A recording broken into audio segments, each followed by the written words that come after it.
Hello, ladies and gentlemen, and welcome back to another edition of the Takedown Podcast. My name is Mike Larkin. As always, I'm joined by my boy, RC Roy Costin. Roy, we are back to our normal grind, our normal review, our normal look back at Wrestling Society X. We are at episode 2. Are you looking forward to getting back into the grind of the Wrestling Society X series? Heck yeah, man. Especially because, this one, it had, one more match. Even though there's still short matches, there was still an extra match than the first one. We got a tag match this time. We got to see Human Tornado, which is always fun. Love seeing H Tizzle on the screen. And we got a new champion crowned. So, yeah, this was a fun one. I think for me too, when you really start to get into a series like this, especially with what we get to see as far as these talents at this particular time period, I think what's also very noteworthy is if you really look at it, we start to see some of the new groups. There's a promo for a tag team that I didn't even realize were a tag team in this series. But it's great to see how everybody's getting introduced. We're going to have a definitive champion, and we get more of the rules explained when it comes to the title match. But like we did last week with the show, the last time we did the show, I think one of the things I didn't want to mention, because we didn't mention it, we talked about the MTV reality shows and everything at the time that was on the program. Still at the time within WWE's current landscape, John Cena and Batista are the top dogs. They just brought in Bobby Lashley as the ECW champion. Paul Heyman is out of WWE after that disastrous December to December 2006. My question to you is, first of all, we'll start with this. The biggest social media out there, and as a millennial, the last generation really to not have social media. The only real social media at the time was MySpace and Tom and all these people. I wanted to ask you, what were your thoughts on this time of the MySpace boom and kind of what we got that kind of infiltrated and influxed a lot of our pop culture and especially wrestling? So with MySpace, like you had said, that was kind of because I'm a few years older than you, so MySpace was like right there for me. I was one of those people that joined Facebook by lying and saying that I went to like NC State because you could only be a part of Facebook if you were on a college campus. Right. So that was how I got my Facebook started, was being on there.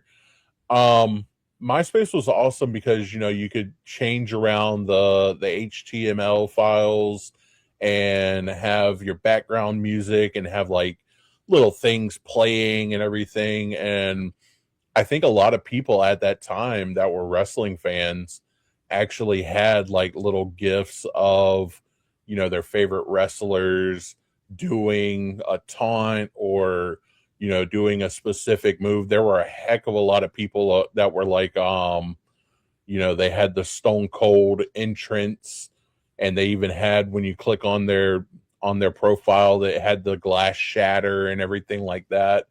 So it was crazy. And it's funny that you mention it. When I was looking up Johnny Weber, that was in this episode, one of the things it did was it redirected me to his MySpace profile. Like that was the only website that they had listed for him, was his old MySpace profile. So if that tells you anything about just a snapshot of time in in an era, the fact that looking up somebody in 2026 rerouted you to their MySpace page, it's funny. I mean, I look at it like this as well. Like, as far as like the MySpace realm and you get music and all these different avenues, you also think of it like this. Before even WWE and wrestling were like starting their Twitter, and I mean, WWE later would do Tout, for God's sake. Tout was a big thing, like the equivalent of what Vine was. And then you see, like, for instance, like WWE tried to do like WWE.com Unlimited, which was you watch Raw and then you go to your computer screen. It's like you're sitting here watching Raw like this, and then you come back like this, and you're watching the action and everything during the commercial, and then it goes right back to the USA Network. So they started that. On the website, they started putting shows there like Kennedy Declares, which was Ken Kennedy's little segment. And of course, the infamous Mr. McMahon cartoon. Yeah, that happened. That that happened. Yeah. Those times, ladies and gentlemen, the Mr. McMahon cartoon and everything that he did with that was just weird. But hey, WWE in 2006. Just trying stuff, man. It's throwing stuff at the wall and seeing what sticks, you know. That's all that's all evolution has been in technology, especially, is hey, let's throw this at the wall, see if it sticks. If it doesn't, then we'll pick up something else and throw that at the wall. You know what they say about evolution, right, Roy?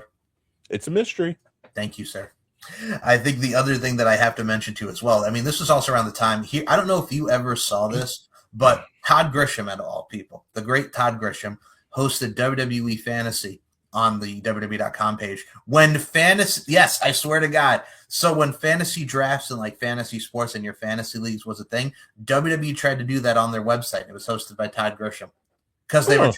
Which it's unique, it's different, but it's just like, do you see anybody doing fantasy drafts of wrestling? I mean, you kind of can. There's ways to do it, but I'm like, that's kind of a unique concept. I mean, if you look at, you know, the Bet 360 and all that stuff now, where you can bet on wrestling, then I don't see why you can't do a fantasy league for wrestling. That would be, oh man, that would be really interesting. You could even break it down into, you know, you have your divisions where you pick one cruiserweight, you pick one X division guy, you know, and you spread it out throughout AEW, WWE, and TNA, and just kind of pick people from each place and each division to where it's like, well, you know, if Roman Reigns actually shows up on Raw this week, then you get an extra 10 points because you're not going to ever get those 10 points. I think that would definitely work now with how popularized it is a mere 20 years later. And I Yeah. mean, if you look at it like this, Roy, the other thing that they had, of course, was Bite This. And the last really memorable one that happened around that time was the Matt Hardy Lita Edge thing before SummerSlam '05 and how really heated that got. So, I mean, you still had Bite This. And the other thing I will mention too as well, besides online, and I thought this was very interesting. If you remember, they did a thing about ECW and the new ECW on the WWE.com YouTube channel and everything that went into that. And Paul Heyman talked about like Shane McMahon at the time was very interested in ECW because this is when ECW on Sci-Fi began. So he's discussing how Shane wanted to make it like an online product, which in a way at the time it made sense because they moved Heat and Velocity to the WWE.com website. So I ask you as this, as ECW is kind of starting, like we mentioned, Lashley as champion and the ECW on Sci-Fi brand, how do you think it would have went if we didn't get Sci-Fi and Shane McMahon really got the reins on that instead of Vince's ideology of what the new ECW would be, and it would have been an internet product and you would be able to watch that on the website? If that had happened, Shane McMahon would be running his own organization right now that would have its own streaming platform because that would have been the way that it went. And it would have been ECW and UFC combined. Because if you recall, when UFC was just getting started, Shane went to Vince and said, hey, we should invest and we should buy out UFC because this is going to be big. And Vince said, no, we're not doing that. It's not going to last, blah, blah, blah, this, that, and the other.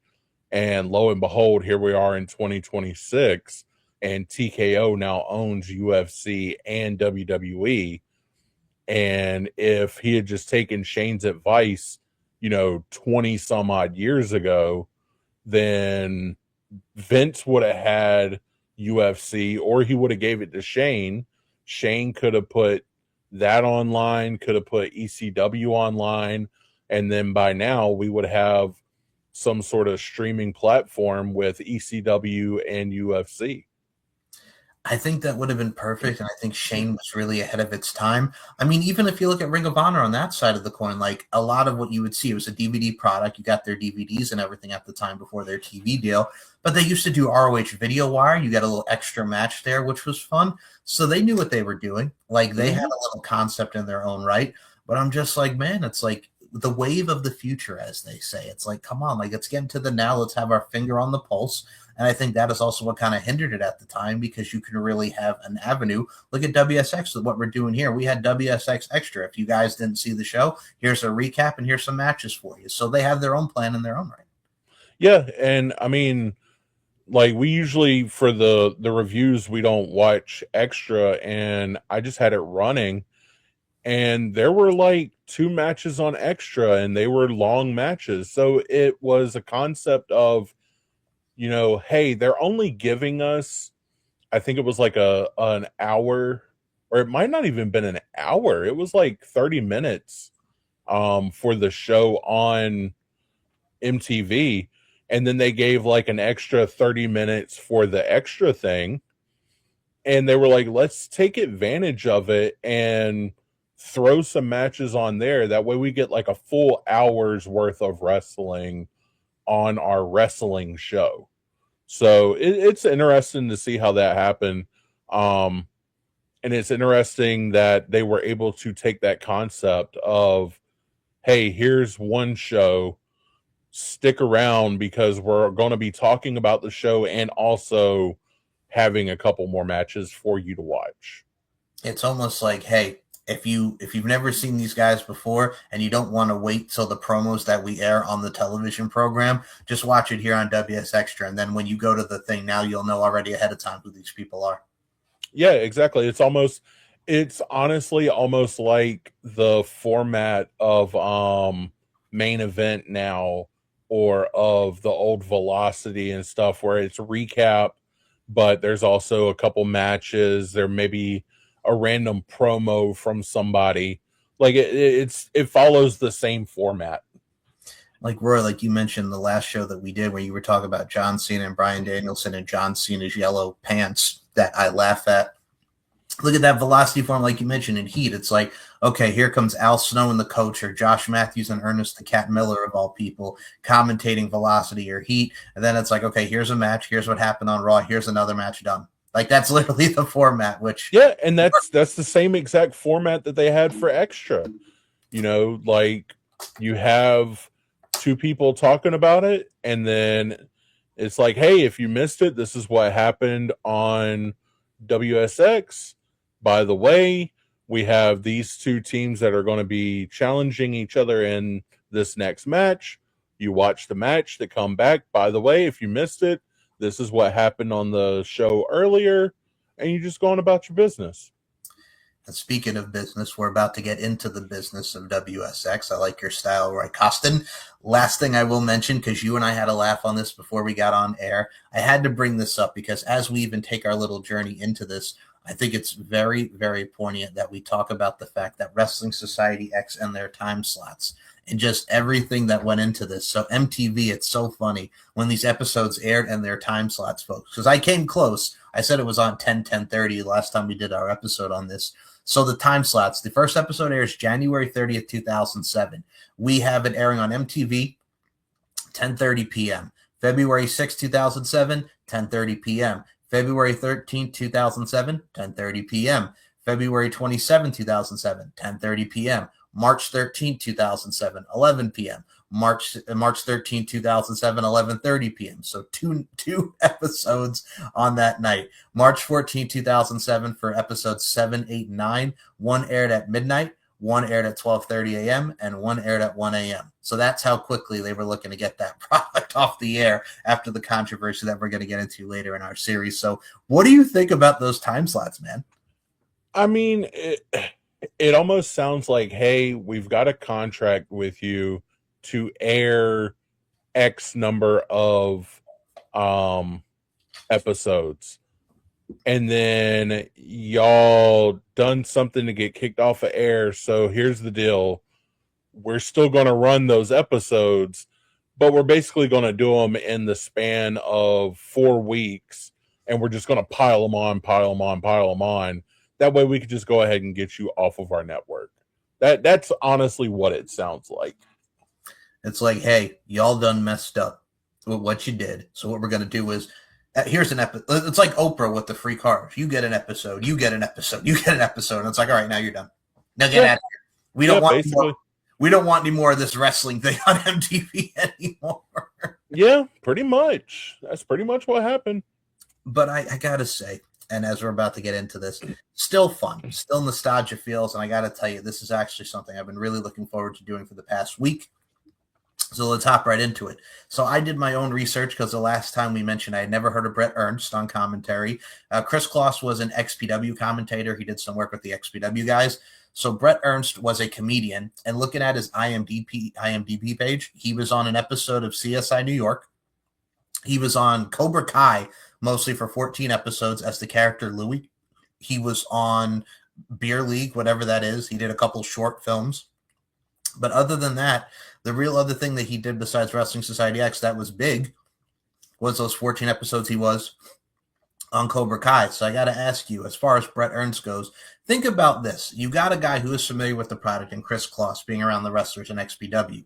Then you get Brett Ernst, who's a comedian, and they're like, okay, hey man, we want you to be a part of Wrestling Society X and do this stuff with this guy that we've had from XPW. That's got to be great for him payday wise. Another exposure from him on the MTV front. Yeah, I mean, at that point, when you're an actor or whatever, you're looking for any kind of job, especially if you're in California or New York or whatever, and you uprooted your entire life, and you're like, hey, I'm going to make it big. You kind of got to take whatever they give you. So I think it could have been anyone that they would have brought in, but I don't think he did a bad job at commentary. Um, and I did a lot of research too. And being that we're talking about some of the people that are backstage or commentary or whatever, um, one of the things that I had looked into because I heard rumors about it before, but I wasn't 100% sure. So the ring announcer, Fabian, Mm-hmm. you know who that is, right? Kevin Ecker, Kevin, whatever his name is. Yeah. No, Ryan Katz. Oh, Ryan Katz. I'm sorry. I'm thinking of somebody else. Go ahead. Yeah, Ryan Katz. And he is, for those of you who may remember it, the vaudevillains from NXT, Simon Gotch and Matthew Rainwald. I Good believe old Hayden that's English. Yep. yep. If you remember, they had their old vignettes where there was a guy that would come with like a top hat, and it was in like the old grainy vaudevillain stuff. That's Ryan Katz, Okay. All right now. and he is currently the director of creative operations in NXT. He was released sometime in 2024 or 2022, whenever they were doing those random weird releases when TKO and stuff were merging. But they brought him back in, and the crazy fun fact for him is he was considered the first full-time hire at the Performance Center, even when Dusty Rhodes was there. Oh wow. So so everything that he does is, he talks about how to he's the director of your creative, basically. He's the one in charge of you figuring out who you're supposed to be in NXT. So he took over after Dusty passed as the Dusty Rhodes, you know, creative director in NXT. So that's what, out of all the people that we talk about on Wrestling Society X, the ring announcer has a huge influence now in NXT and has ever since the inception of NXT. I mean, you said it on here. Like NXT is like probably one of the favorite shows both of us enjoy every week. I think his input as well as the input there. It's just so enjoyable with what they're doing compared to what we have with our highs and lows with the main roster. NXT has always been that stable front of man. They got such a diversity and just fun entertainment value about what we get every Tuesday night. Mm-hmm. I always stand by it. It's such a good mix of, wacky over the top, but also down to earth reality. Some places It can be a little too over the top. Sometimes it gets a little too much into reality. NXT is that perfect blend of, we have crazy people that you would never see anywhere else, but we also have people that are, just regular Joes and stuff like that. I would also just like to say, as I said, Kevin Eck as opposed to Ryan Katz. For those that don't know us, I had to look that up. Like, why the heck did I say Kevin Eck? So Kevin Eck was actually a writer for WWE. Wrong writer. Oh, gotcha. That makes sense. Yeah, that makes sense then. No, I had to. I was laughing as soon as I said that. I'm like, Kevin Eck, Ryan Katz, 6'7". Same thing. Oh, Lord have mercy. I will leave. I will leave. I hate it too. Let me tell you something right now. We joke about this on Deep Into the Heart of Wrestling, which Roy was a guest with us. Thank you so much for that. I'll put the link in the description. We always make a joke on that show because of how stupid it is. And Javon Evans, I love him to death. He's one of the bright, shining stars on Raw. You know what really irks me about Javon Evans? If you look at his merchandise, it says 6'7" on his T-shirt. I'm like, no. If there's anybody that can pull it off, him is Javon Evans, because he's cool enough to pull off even the dumbest of trends. So I will give him that one, but I am a middle-aged white man. I'm not doing the 6'7" stuff. That's not me. Brother, I'm 34 and I don't even want to do it. But what is this? It makes no sense. I don't know. I juggle, but that's about it. Like, I don't know. No. Oh yeah, I had a whole clown phase that I went through where I learned how to juggle and balance like chairs on my chin and all stuff like that. That's not what this podcast is about. I was about to say, are you trying out for the Menagerie and TNA? You're going to be with the Freak and Nux? No, bro. I'm going to join Juggalo Championship Wrestling. For the Juggalos and the Juggalettes. Whoop, whoop. Yeah. Whoop, whoop. Well, speaking of whoop, whoop, as we get into WSX, bro, we are going to talk about, first and foremost, the musical guest this week. Very much made sense. It was 3-6 Mafia. I got to tell you about 3-6 Mafia because at this time, the WWE Reckless Intent CD came out. They performed it on SmackDown. Mark Henry's theme, the infamous "Somebody Gonna Get the Ass Kicked." Somebody gonna get their wig split. Somebody gonna get the ass kicked. Somebody gonna get their wig split. Beat him up, break his neck. One of my favorite theme songs, and this definitely was suitable, and it really signified where the world's strongest man, Mark Henry, would go into his Hall of Fame career and the Hall of Pain, if you will. I got to ask you, 3-6 Mafia, very mainstream at the time. It's hard out here for a pimp. What were your thoughts on them on commentary and the fact that even the WWE tie-in, because they just put out Somebody Gonna Get It for Mark Henry's theme? It worked because to me, they seemed like the type of guys that watched wrestling and didn't realize that wrestling, was predetermined. They're that kind of guy where it's like, oh snap, son, I can't believe, like, yo, did he just throw a fireball at homeboy? Like they're the kind of people that like wrestling, but they may not know the ins and outs of wrestling. So hearing them on commentary was fun just because you could hear them get into the matches and forget that they're supposed to be on commentary. And then something happens and you just hear, oh, snap. And that's about all you hear from them for a little while. So it was fun having them on there. I'm sure that they perform. This is something that I've always wondered. Do the guest stars or the guest commentators, because all of them are musical guests, basically, do they perform off camera for everybody? I think so, because as I'm watching this, and I'm glad you brought this up, I think it was just they would have them come on commentary. I don't remember if they performed live on the thing. I remember Lucha Underground did it with like the mariachi band. But no, like, I don't think, if I remember correctly, if they perform on camera. I don't. I think it might be off camera. Yeah, I think that might be what the thing is they have they bring them in. It's almost, I wonder, I hope it's not, but it's almost like a bait and switch thing where it's like, hey, you want to go to this 3-6 Mafia concert? Heck yeah. you get there and then it's like, oh yeah, by the way, there's a wrestling event that's going on. Cheer for the wrestlers, and then after the wrestling event's over, that's when 3-6 Mafia is going to perform. So I hope it wasn't like that, but it would not surprise me because of how wrestling is, the carnies and everything. If that's how it was, it's like, hey, you want to check out Black Label Society? Heck yeah. Well, watch this wrestling show first. It's almost like a timeshare thing.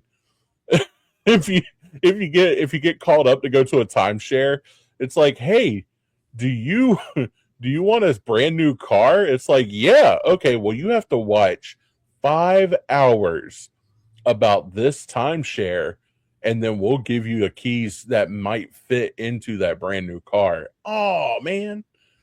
So that, I don't know, that might be what they did. But either way, I hope the people in the audience had fun. We will definitely speaking about the fun once we get to the Vampiro match about 3-6 Mafia's commentary, and also when we get to that 70s team, because it was epic. But speaking of epic, let's talk about our first match of the night. It is Luke Hawx against the Human Tornado.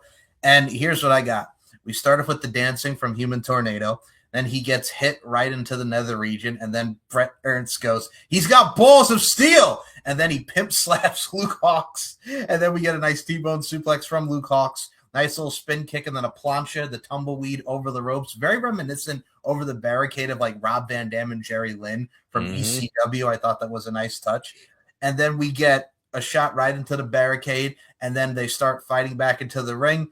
And they miss in the corner. Springboard tornado DDT because he is the Human Tornado, dare I say.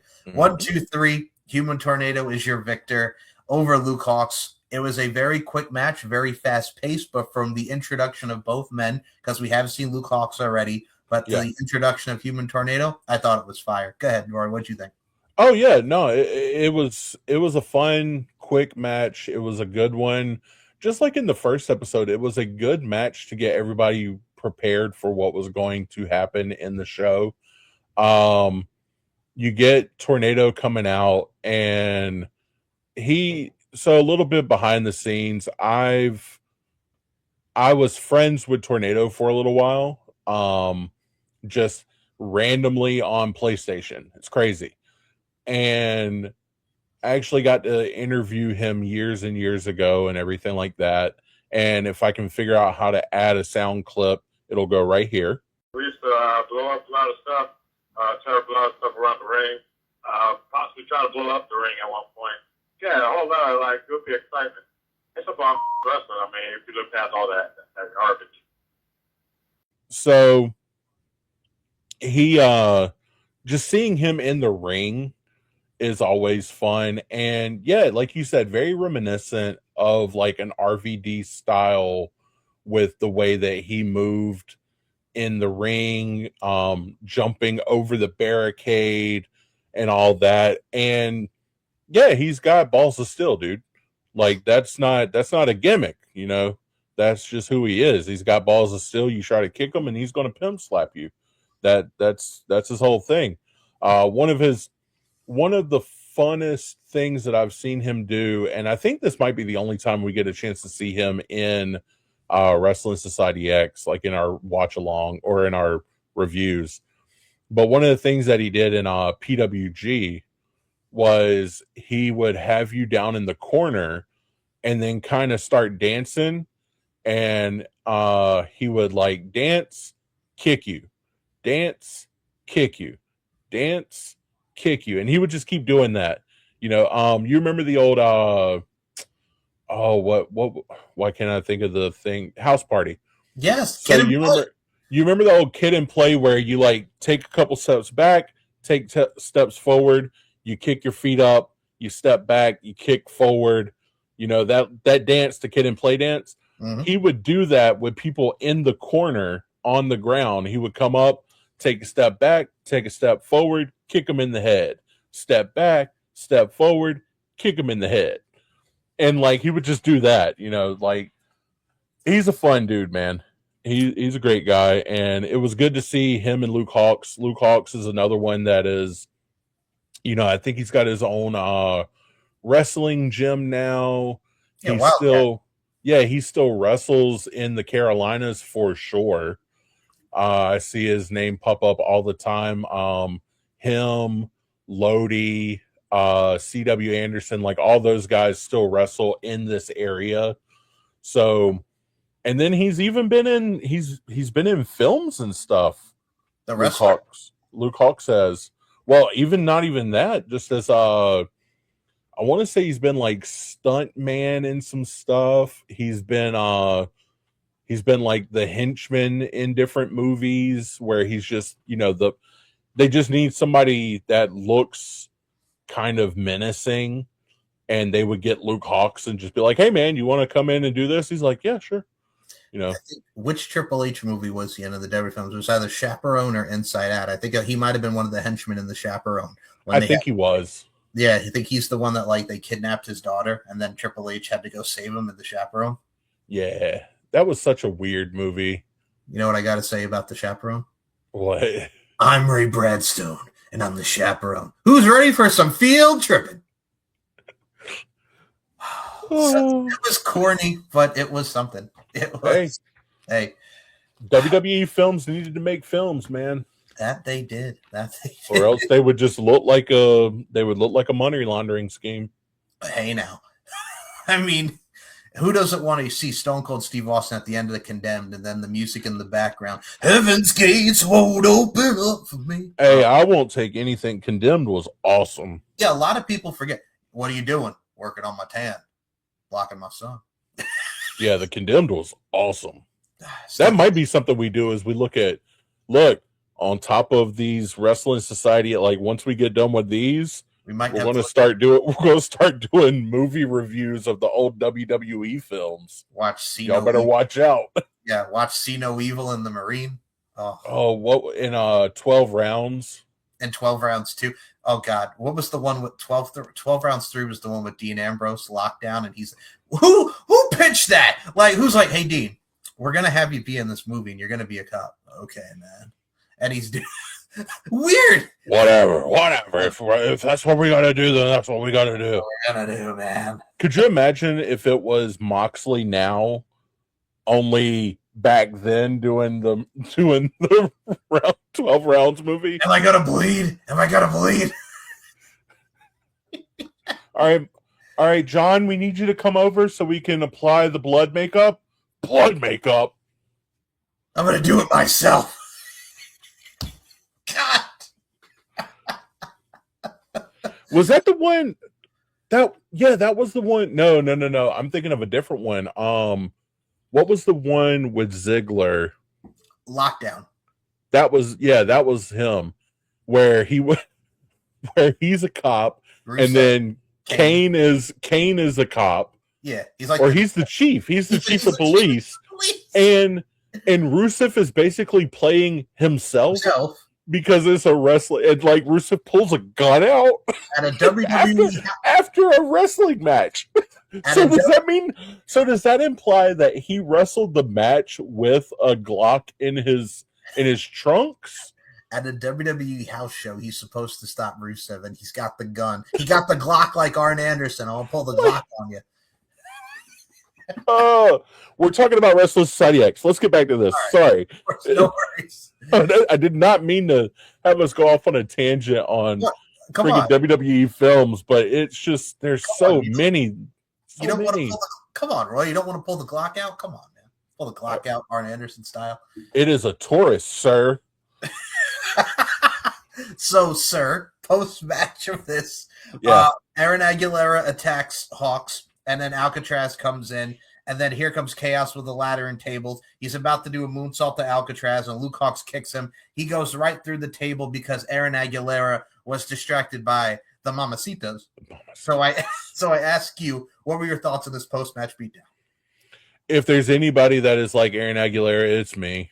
I'm not helping my buddy out. I'm sorry. I see a bunch of Mamacitas ringside. Sorry, man.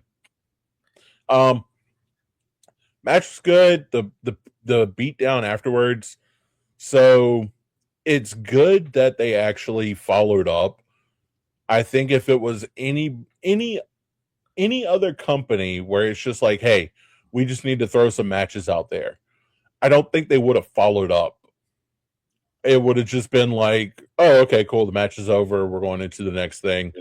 But it seemed like they were building that to a match, which we know that it does later down the road. But the fact that even they're just a 30-minute show and they have enough sense to say, hey, why don't we have storylines?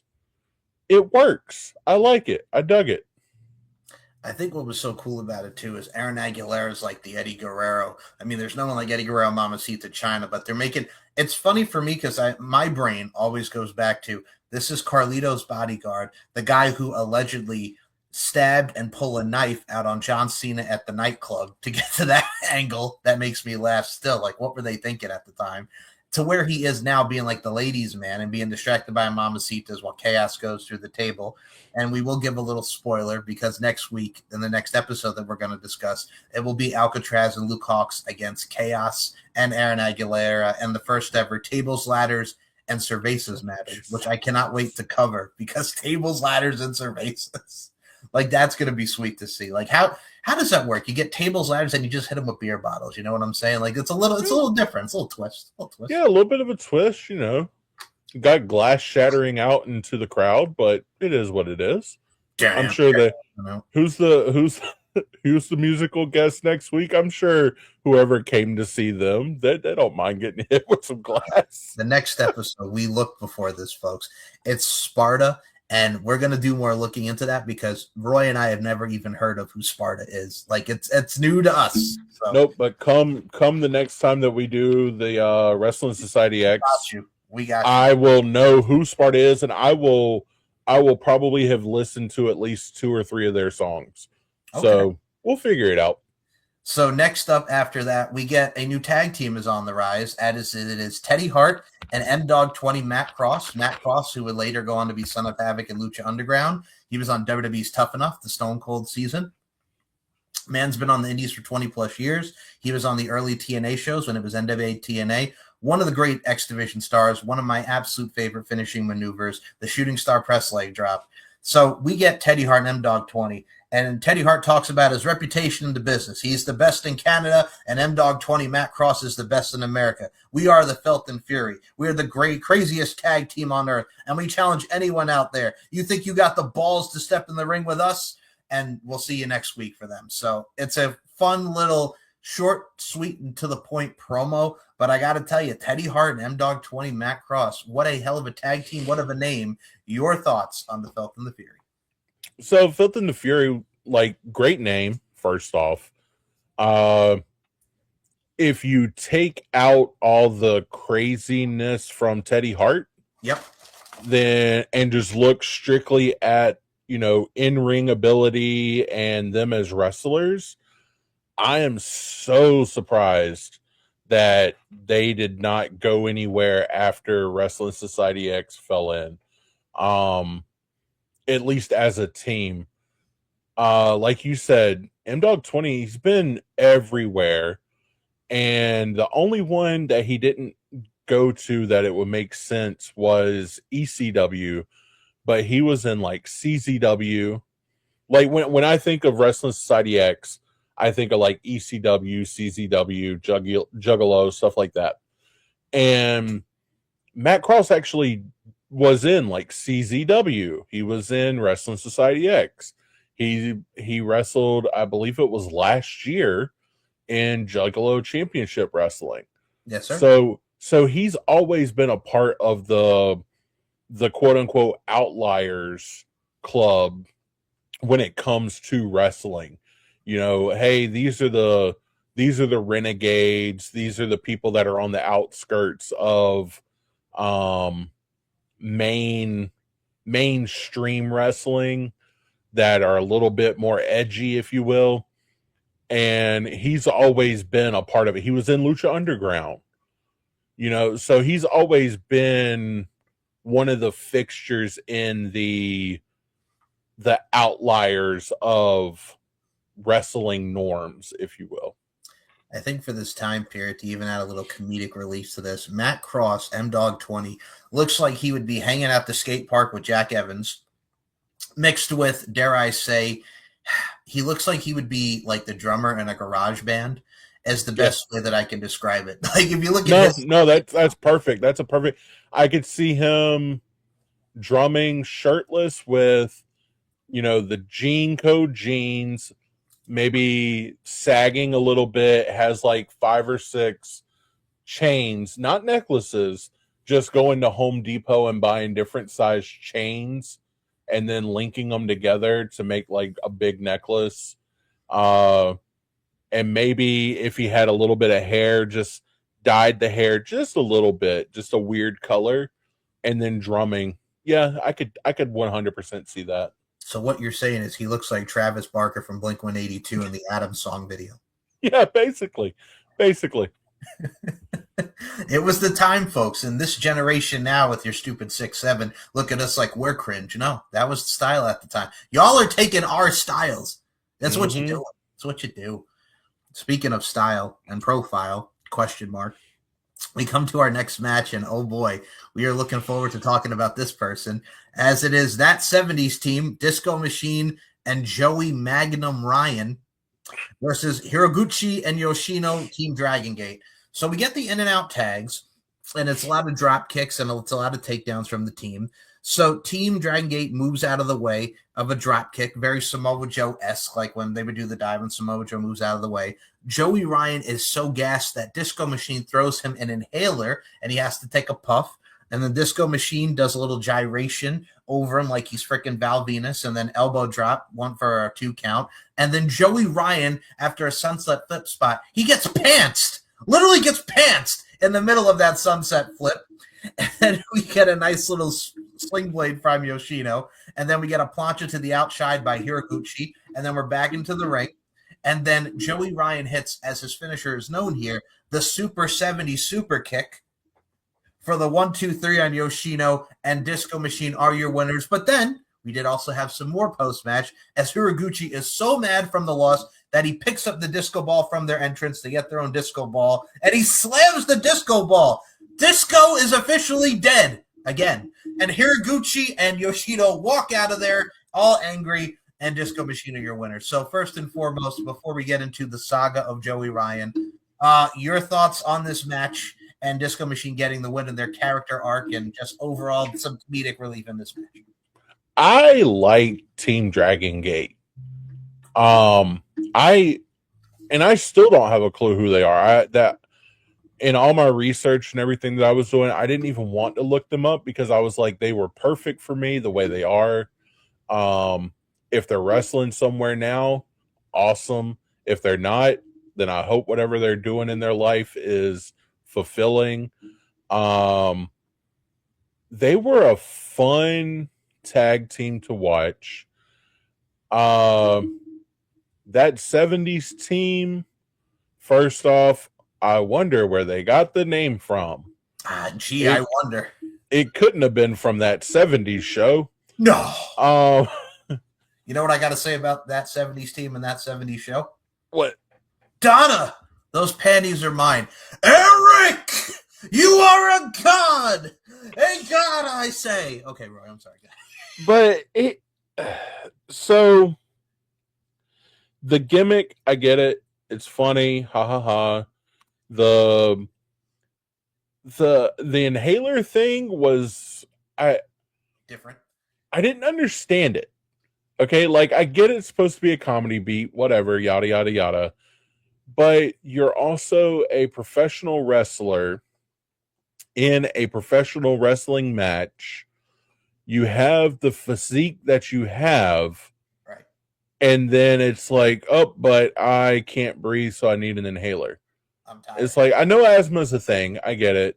And I know, it doesn't matter what you look like. You might have asthma, everything like that. Exactly. But the fact that, like, they threw that in as a beat was such a odd thing to do, especially when your gimmick is you're supposed to be like guys from the 70s, I guess. Yep. So So what was the deal with the friggin' sound like Jerry? What was the deal with the asthma inhaler? Like it doesn't make sense. It didn't make any sense why you would need it. Them, literally busting the ball, as they said on commentary afterwards, was a good touch. That part made sense because, they are the disco machine, in that 70s team. You bust the disco ball, it's going to upset him and upset his partner that they busted the disco ball. That makes sense. I had no idea where they were going with the inhaler thing. Um, I guess now we got to talk about Joey Ryan. Well, one other thing before we talk about both of these gentlemen, I have to mention it. So, 36 Mafia are on commentary, and that 70s team comes out, and they make Starsky and Hutch look like wussies because I can't meow. I can't say the P word because of reasons. But meow. Go ahead, Roy. Okay, so we gotta discuss Joey Ryan. Yeah. And I promise after we discuss Joey Ryan, I will lighten it back up because his tag team partner is actually a really good guy, like awesome guy.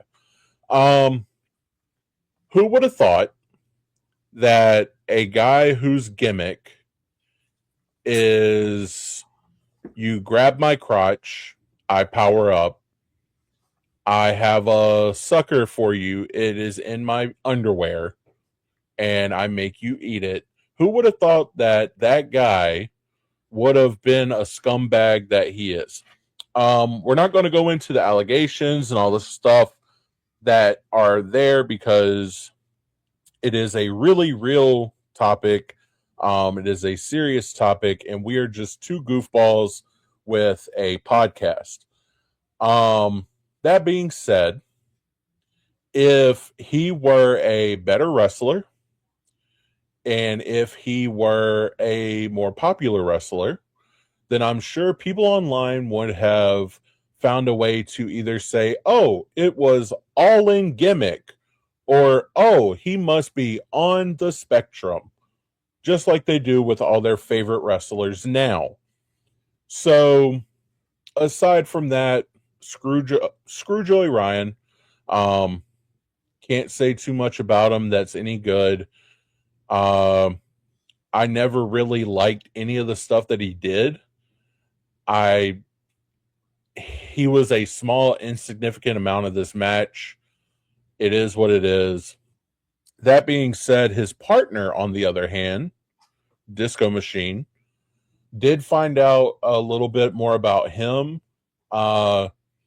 His name is Michael Mundragon, and he was trained by Super Dragon of PWG, and he kind of, so at a time in PWG, it was Disco Machine, Super Dragon, and Excalibur were a team.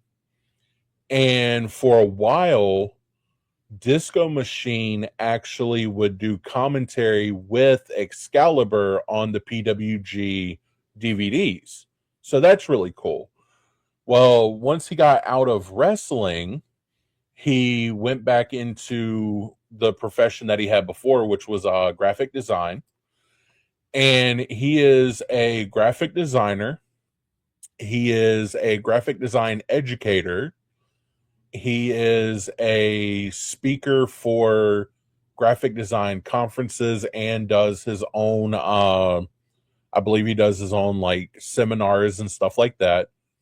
And he is an Adobe community expert. So he's doing fantastic. He's got a bunch of, without outing his clients and stuff like that, it seems like he's got a good list of clients that he has done graphic design work and outreach for and stuff like that. So good for him. I'm glad that it seems like he is doing something very noble and very fun. And yeah, Yeah, that was about it. I think in regards to Disco Machine being very beneficial both in wrestling and outside of wrestling and really doing a lot in this world, that just shows what a good dude he is and how he can really accentuate and accelerate his talents to many different auspices. And as far as Joey Ryan goes, he's a dingus, he's a scumbag, and I will say this right now, just really he can just screw off. To put it in the bluntest of terms, I was going to go somewhere else with that, but I'm being No, we can't go that far on this one. But yeah, I know exactly what you're saying. screw off. That's all I'm going to say. Yeah. Yeah, no, just no, because it's just like you mentioned the gimmick, like you were talking about, you weren't really a fan of him. Like I remember the TNA run with Matt Morgan and the feud with Rob. Oh yeah, yeah. Like I was talking more about his indie run. That too. Yeah. Because when he was in TNA, I don't think his gimmick was as much as it was when he was in the indies. No, he had the oil. That was about it. In the lollipop. That was about it. Yeah, but when he was on the indies, his gimmick was very raunchy, and it. And honestly, he you could tell that he stole stuff from the gimmick, because what happens if he gets kicked in the nether regions? He powers up. Well, who else does that on this very episode? Human Tornado. Mm-hmm.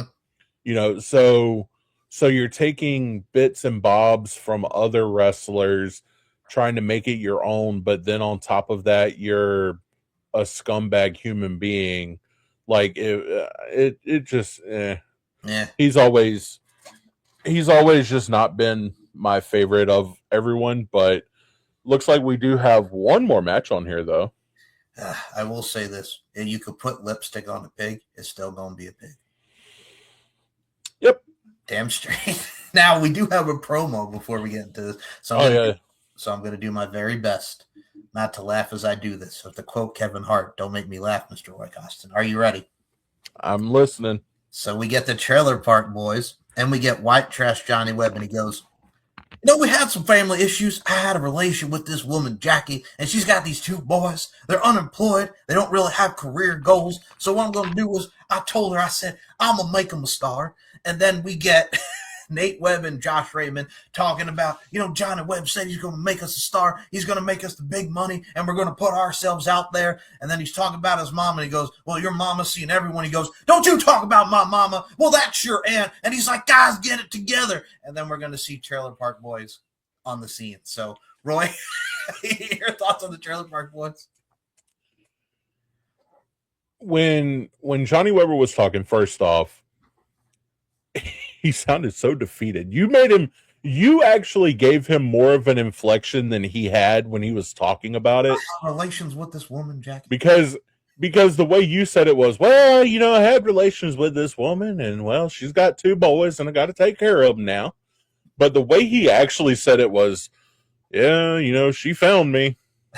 I thought I got away from her, but she found me. And, to do right by her, then I got to take care of them boys that she got. And the thing that threw me off about it was when they said, don't talk about my mama. Well, she's your aunt. Like, but I could have swore just earlier in the promo, he said that she has two boys. Yes. So is he just living with his aunt, and he considers, like, Johnny considers that one of her boys, or does he just not even know? And he's just like, yeah, she got two boys, and I mean that one's always here, so I guess she's here. It might be hers, might not be hers. I don't know. First of all, you want to talk about me and how I enthused it up a little bit. You just turned them into Sling Blade. Oh no, that's not even Sling Blade. Sling Blade more like down here. We got you going to be the Trailer Park Boys, and you're gonna go out there and you're gonna make sure that you do it for them. All right, don't do it for her. You do it for them. Yeah. The way you did it was more like friggin' Jeff Foxworthy talking about. We down here. We saw this guy right here, and I said, Foxworthy. Yeah, you might be a trailer park boy if your mama happens to be your auntie. All right. How would Bill Engvall say that? Oh God. Here's your sign. He does the here's your sign. So his would be more along the lines of I was walking out of the store the other day and had this woman come up to me and say, "Hey, you're wearing a shirt that says I'm a trailer park boy. Are you one of them trailer park boys?" "No, ma'am, I just like wearing merch. Here's your Here's your sign." sign. We're dorks and we love it. Yeah. So that was the Trailer Park Boys promo. And then we get to our main event, as it is 6-Pac versus Vampiro for the WSX title. 3-6 Mafia. I would want to see that white boy in an alley. They were talking about Vampiro, bro. I know. They saw it. That's why I said earlier with the whole they're the type of guys that watch wrestling but don't realize that, it's scripted, if you will. They're those kind of guys. It's Vampiro comes out in white face paint and they're like, "Oh man, I wouldn't want to run into that white dude in the back alley." It's like, what? He's not a white dude. He's just got white face paint on. But the match itself, though, banger match. Absolute banger of a match. We got they almost couldn't wait to start the match when the bell rings. They run right at each other. I'm sure you've got I'm trying to do it based off of memory. I'm sure you got the play-by-play written down, but they've got all kinds of cool spots in the match. It reminded me so much of why I liked Vampiro back in the day and why X-Pac is probably one of the best small guy wrestlers in wrestling history. It was such a good match, man. I think for me, and like yourself, watching this like 20 years later, I actually forgot, like you mentioned, like how good this was. So we start out, he's he flat out spits at Vampiro's face. And then we get a spin kick, and then we get a spinning boot from Vampiro. A nice little sit-out powerbomb by X-Pac, then a Bronco buster into the corner, and then he moves on the second one, hits a big boot. Then he hits a choke slam. Then he hits the... Vampiro does this corkscrew moonsault, and I'm like, where the heck did this come from? And he moves, and then he gets a drop kick from Pac to the outside. Pac does the tumbleweed, the suicide plancha over the rope. And then he gets a near fall on the outside, which they did say that you can pin anyone anywhere in WSX, which I'm like, I didn't even know that was a rule. Can we talk about that? No, but that's awesome. Like, I like that being a rule of you can pin anyone anywhere, because that means that every match is a Falls Count Anywhere match, right, in WSX. And it makes it so much better because, that is their established rule. That is every match. So if you go to WSX, then hey, I can pin someone wherever. It doesn't have to be here. It doesn't have to be in the ring. That it's fantastic. I think what's so cool about it is to follow up to your point. Then we get, it looks like he's going for a Bronco Buster or some sort of like Hurricane Rana, and then Vampiro just catapults him to the post, and then they go back on one each other, and then X-Pac hits a tornado DDT through the table for a near fall. Then he hits the X Factor for a near fall, and then we go back into the outside, and it looks like he's going to do an X Factor through the casket that's there, the nail in the coffin, if you will. Vampiro's nice little casket in the coffin. But Vampiro hits a low blow, tombstone pile driver through the coffin, and it explodes. 1, 2, 3. But who got the pin? And of course it's Vampiro, and then he comes up and rises, and he's the new WSX champion. Very fun match. Your thoughts on that ending where who got the pin? So the who got the pin part, I was like, well, it was the guy that obviously tombstoned the other one. Yes. Like, duh. But I do like the fact that they tried to play it into, there was an explosion, we couldn't see who was what, and blah, blah, blah. Them rigging the casket with an explosion is awesome, especially for it to go off on impact of, the tombstone. that's how you use explosions in a match and make it to where it's actually fun. I would have not wanted, like, I'll go ahead and tell you, Six Pac is a better guy than me because I would have not wanted anyone to tombstone me off of anything, let alone off of the ring through something. That would have scared me. But no, it was a great match, and the title looks cool. I really like the design of the title. They definitely had something that popped and really made it stand out than any other wrestling promotion at the time. So it was just another layer of the importance of the belt, the importance of the brand. And I think that definitely symbolizes a lot as we move forward into our series. So the next time you'll be hearing us talk about WSX, episode 3 features the debut of the Filth and the Fury and tables, ladders, and cervezas as Alcatraz and Luke Hawx take on Chaos and Aaron Aguilera. Hopefully he does not get distracted by the Mamacitas. But then again, can you blame him? I don't think Can't blame him. But I got to tell you, it was great looking back at the episode 2 of this. We have 8 more episodes to go, Mr. Roy Costin, and we will definitely know next week who Sparta is and if they were any good at the time. Yes. So with that being said, as always, it's a great time to take a trip down nostalgia lane, if you will. Mr. Roy Costa, where can we follow us on the socials? The floor is yours. Promote it. All right, so we are on Twitter, YouTube, Facebook, Instagram,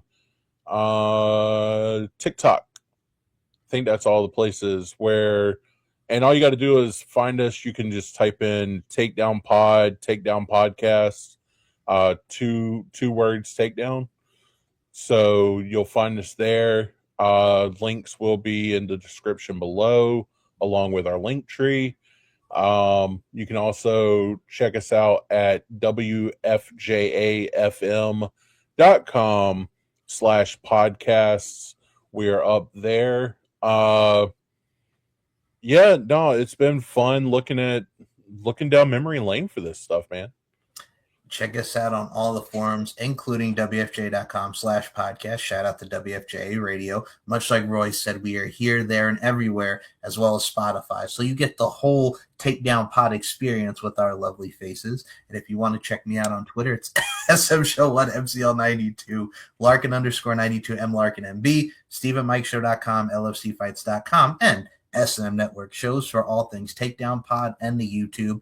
We will see y'all next week. We got Saturday night's main event coming on. We're going to be back into the modern day fold of professional wrestling. So for Roy Costa, my name is Mike Larkin. We'll see you next time. And them 2 trailer park boys go round me outside, around me outside, around me outside. It feels so empty without me. I have relations with this woman, Jack, and I tell you what, boy, I guess she found me. She tracked me down. She put a tracker in my car, and I said, woo-wee! She done found me now. There's your sign. Joey Ryan is a dingus.